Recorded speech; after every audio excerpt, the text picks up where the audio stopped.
حضرت علی رضی اللہ تعالیٰ عنہ نے فرمایا، اپنے اندر پرندے کی طرح عاجزی پیدا کرو جو آسمان کی بلندیوں سے چھو کے بھی اپنی گردن جھکا کے رکھتا ہے۔ غم اور مشکلات صرف اللہ کو بتایا کرو، اس یقین کے ساتھ کہ وہ تمہیں جواب بھی دے گا اور تمہاری مدد بھی کرے گا۔ جو تم سے نہیں ہو رہا اسے اللہ کے حوالے کر دو، پھر دیکھو کیا ہوتا ہے۔ اللہ اسی کو وسیلہ بنا دے گا جو تمہاری راہ میں رکاوٹ ہے۔ جس زبان سے جھوٹ نکلنا بند ہو جائے اس زبان سے نکلی ہوئی ہر دعا قبول ہو جاتی ہے۔ لوگوں کے غلام مت بنو جبکہ اللہ نے تمہیں آزاد پیدا کیا ہے۔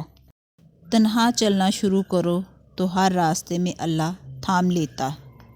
اگر زندگی کو خوبصورت بنانا ہے تو سچ کہنا سیکھو، چپ رہنا سیکھو، نظر انداز کرنا سیکھو۔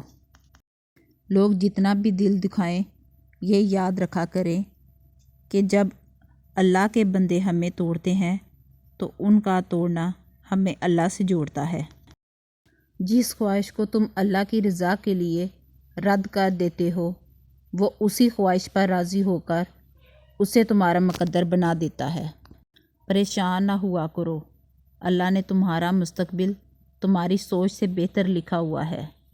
جو مقدر لکھنے والی ذات ہے اس کے پاس مقدر بدلنے کا بھی اختیار ہے۔ تم خود اپنی دعاؤں سے ہی اپنا مقدر لکھتے ہو اور تمہاری دعائیں ہی تم تک وہ سب لے آتی ہیں جو تمہارا نصیب بھی تمہیں نہیں دے پاتا۔ جو ذات رات کو درختوں پر بیٹھے پرندوں کو نیند میں گرنے نہیں دیتی وہ ذات انسان کو کیسے بے یار و مددگار چھوڑ سکتی ہے۔ جو انسان یہ سمجھتا ہے کہ اللہ جو کرتا ہے وہ ہمارے لیے بہتر ہوتا ہے وہ کمال کا ایمان رکھتا ہے۔